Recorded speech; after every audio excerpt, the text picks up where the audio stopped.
Hello artists, this is Professor Watson. Our next exercise will give a clear demonstration of how the skills you're gaining in the Boolean game directly apply to using Pathfinder tools in Adobe Illustrator.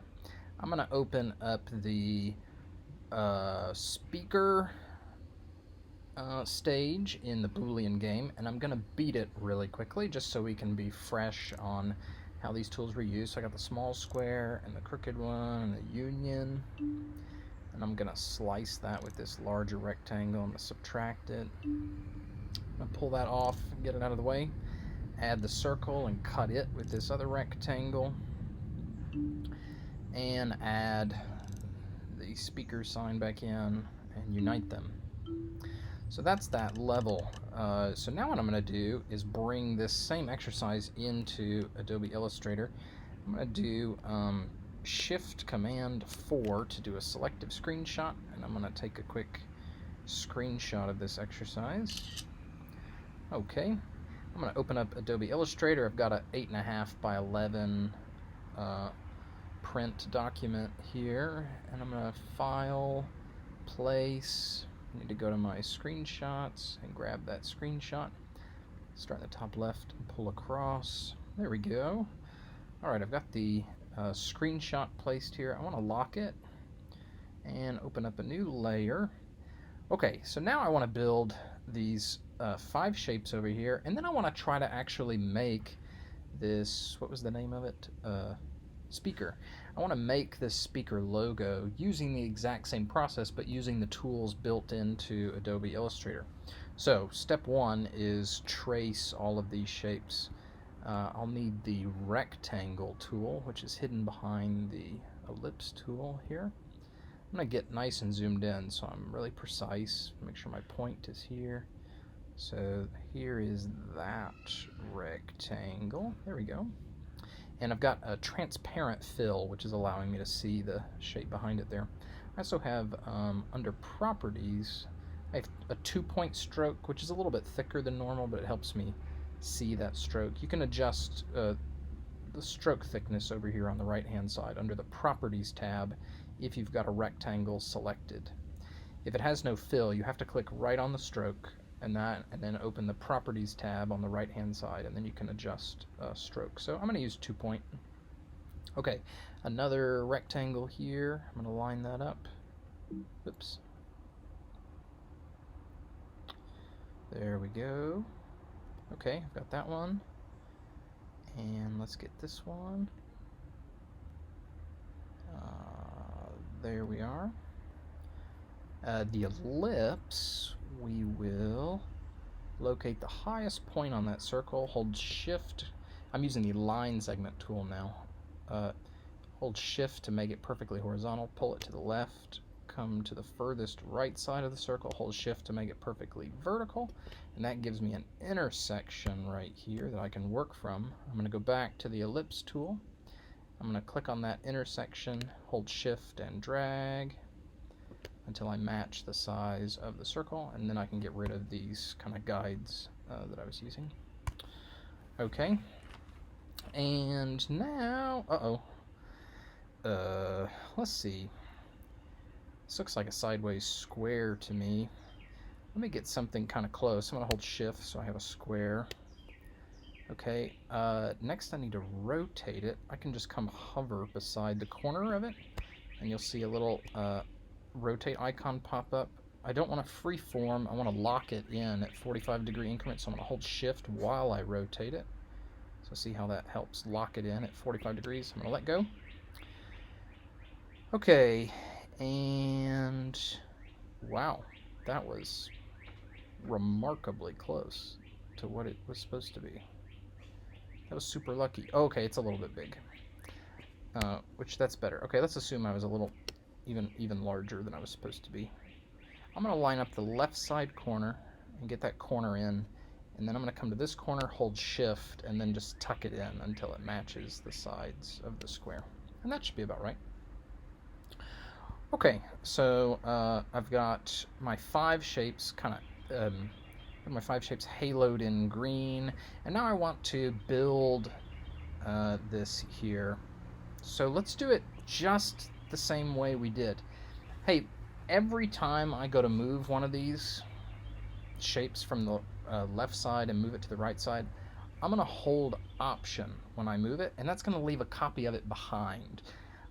We're actually going to work through this exercise in two different ways, and so don't lose your shapes by moving them and uniting them using the Pathfinder tools. You're going to lose the originals.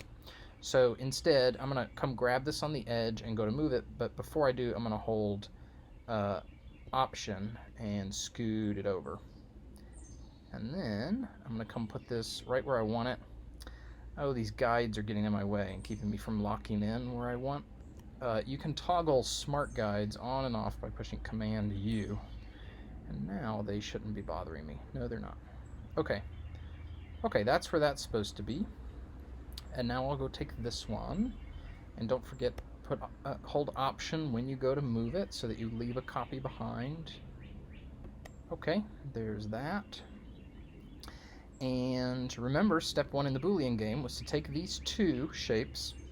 So I'm going to click on this one along the stroke, hold Shift, and click on the next one. Now I've got both of them selected, and here's my Pathfinder tool right here. It's under the Properties tab, and I'm going to click Unite, just like I did in the Boolean game. And now these have become one shape, just as they did in the Boolean game.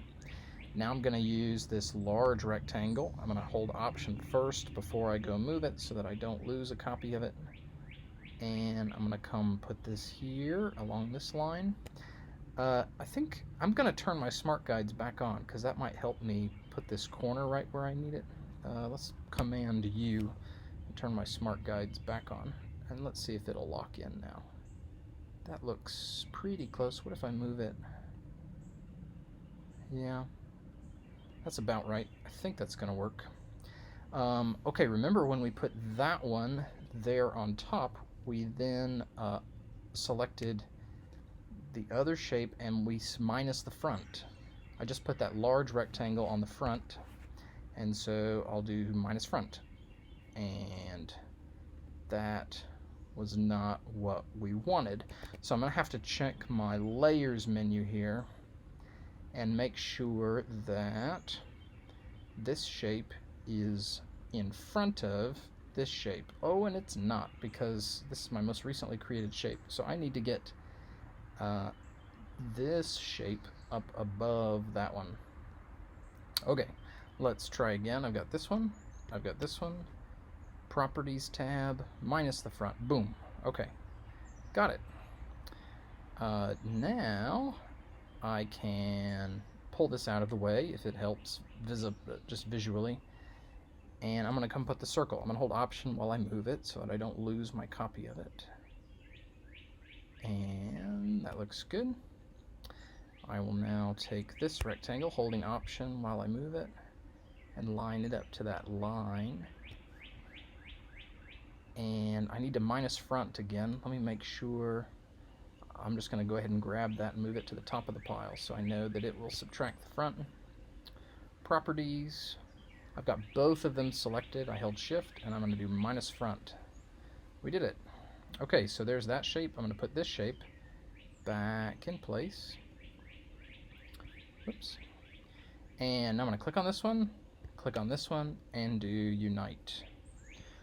So now this is a single object. It has its own stroke. I can adjust the fill all at once now. It will operate as a single form, a single object, as I move it. So there we go. I've got it built. What I want you to do from that point is come and move it down into the empty white space and pick a stroke and pick a fill for it. I'm going to do kind of a nice... nice is the wrong word for that. Let's try a more complementary pair of colors here. Whoops. Yellow-ish. There. That kind of hurts my eyes, but it'll work. Okay, so there's my first version of that. And now look, I still have all of these shapes over here. I didn't lose any of them because I held Option every time I moved them. Your second exercise that I want you to do is I want you to take all these shapes now, bring them over here, and put them in the place that you needed them for all of your Pathfinder functions. And the reason I'm doing that is just to create irrefutable evidence that you did this exercise the way you were supposed to. I don't want you to take a screenshot of the Boolean game, bring it in here, and then open up the pen tool and just start tracing this form, which is something you could do. So this second part of this exercise is just to create proof that you did not do this, because I don't want you to do this. I'm trying to teach you a different function within Illustrator. So part 2 here is to just take all these shapes and put them on the diagram, put them on the objective over here in the place that they go, but don't perform any of the Pathfinder functions. So I'm going to put this right here. It is a little out of place. There we go. I'll put this one here. I'm not holding Option this time because I don't need to keep an extra copy of them any longer. That one goes there. This one went here. This one went here. And this one went here. There we go. I'm going to take all of these now. I'm just clicking outside of them and creating a selection window to select all of them. And I'm going to bring this down here also. Okay, and this is the end of the exercise here. I have a kind of framework or blueprint showing me where all the shapes went in the Pathfinder functions that you performed, and I have actually a recreation of the shape using the exact same process you used in the Boolean game. Man, I dislike the color of this. Let me pick something else. That's kind of cooler. Let's do like a black and gray thing. There, much better, much nicer. Okay, so this is now a finished version of your exercise. You can take a screenshot of this and send it over to me so I can check it for you.